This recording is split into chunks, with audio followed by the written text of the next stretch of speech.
another series we're starting of instruction on how to use a fighting arm dummy. Fighting arm dummy is something I designed and build and sell, which is set up to let you work an enormous amount of techniques, everything from grappling, locking, kickboxing, weapons, boxing, you name it, you can do with this dummy.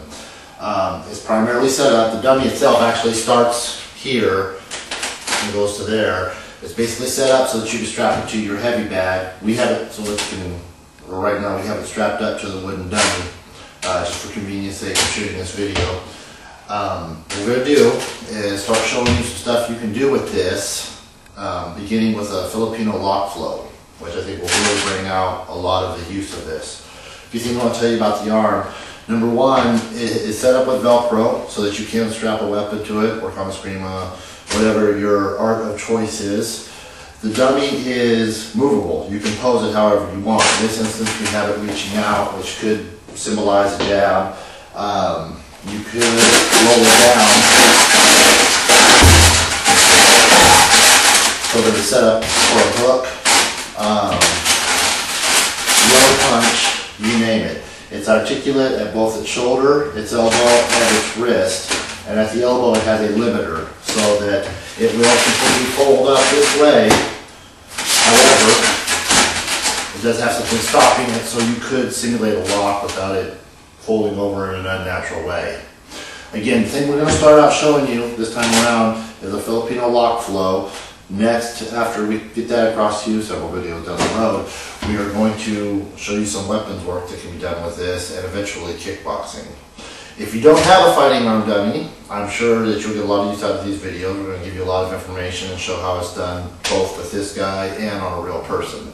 Okay, before we can start showing you the various locks and the way you can do them, we're going to give you a standard entry or a way to basically get into the lock.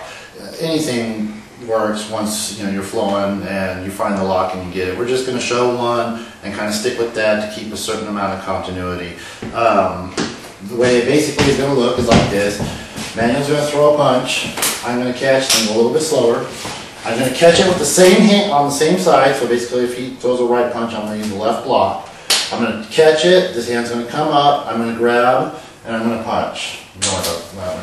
So one more time. Here. And he might block that or whatever. Off the other side. I'm going to catch it this way. Here. Here. This second motion to this, come in, is not like a lop sow like we've been doing in our dummy videos. It's not a pronounced pull. It's more of a check. More of a Filipino concept than an actual hard trap as you find in Chinese arts. So one time here. Now, if I can go on the outside, which is what we're doing, throw that punch here, some locks are going to come out better that way from the outside. You can also go inside. So go and throw, and this would bring you in here for a different set of locks, throws, or whatever. So for our basic catch, basic entry that we're going to be using throughout this series of locks, we'll have the arm extended out. This is going to represent a jab. I'm going to stand about here and kind of level it up to where someone would likely hit me, probably punch me in the nose. And I'm going to stand as close to it as I can, again, to try to represent being as close as possible. This hand, and like with a dummy, we can use our imagination. We actually do sell these in doubles. You can have two arms and work off of two, or you could set up the one arm and practice right or left. In this instance, we'll pretend that the guy threw the left punch. So my right hand is going to come up, pat, this one's going to come up, and I'm going to throw my punch. Again, this could be heavy bag, whatever you happen to spot. So one more time. Here, I catch, come up, and get my punch on that one. If I do it from the other side, hand comes up, this comes up and checks, and I throw a punch here. One more time, 2, 3. And that is going to be our basic entry for this series.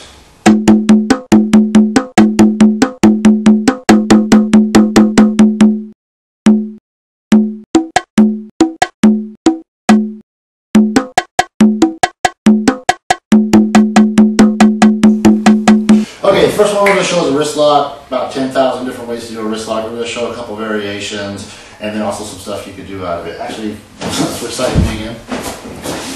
So he's going to throw a punch off that arm. I'm going to do that same standard injury. And I always want to get in a punch first, personally. I think all locks work better if the guy's taking a little bit of a beating before you go put it on. This hand's going to come down, grab, and I'm going to turn this way to get the wrist lock. Couple key points is the thumbs are up here, levering his wrist, and I like to do this by kind of twisting his arm and spreading him out a little bit.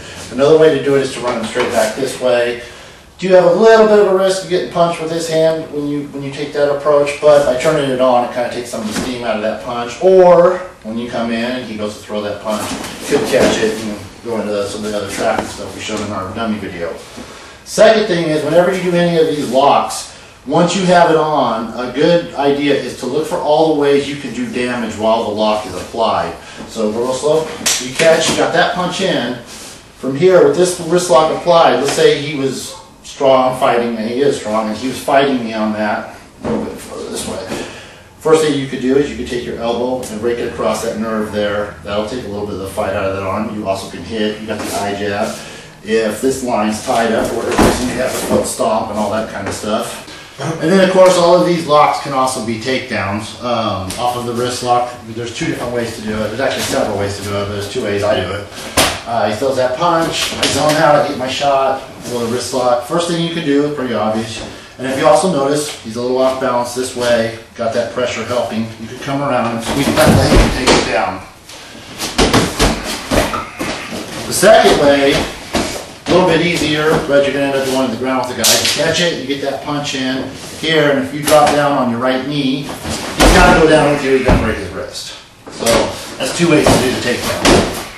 One other real thing I want to show off of the wrist locks, because they are pretty useful, is that they can also be used as disarms. Now this is not my preferred, actually my way of dealing with a knife would be to run away, but if you absolutely had to, and wrist locks do work well for that. If he's holding the knife, and I have that lock, go ahead and hold it tight, you'll notice how his fist is all clenched up here. Oh, I'll zoom in. Okay. You notice how his fist is all clenched up here. As that wrist lock comes in, his hand has a tendency to loosen up, and that thumb kind of gives way a little bit.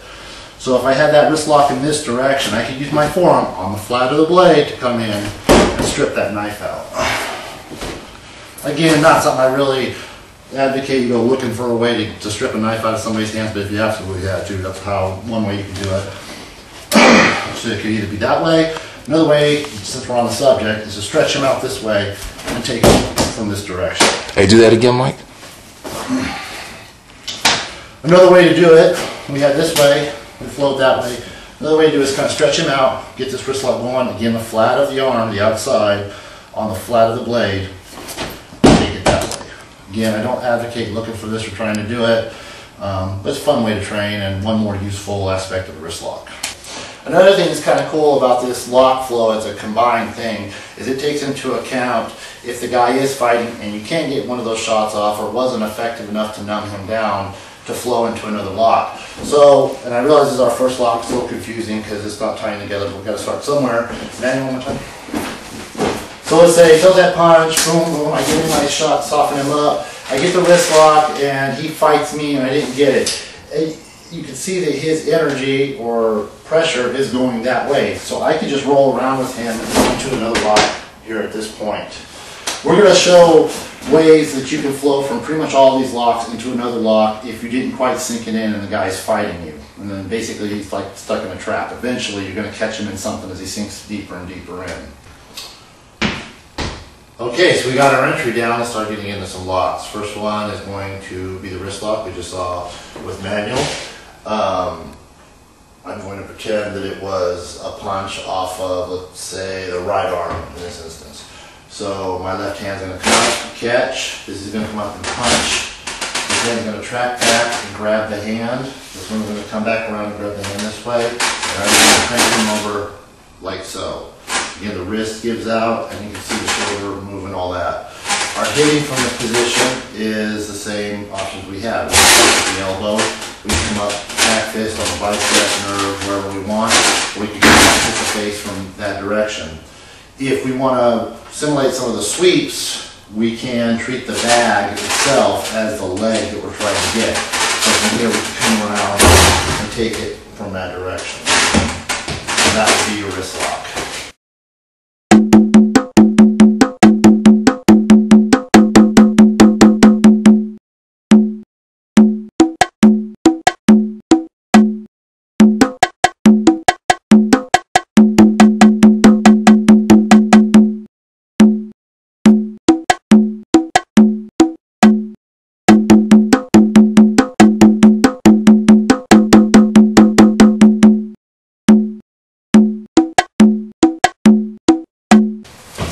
Thanks a lot for checking out this video. Keep an eye out for more and we'll continue this lock flow.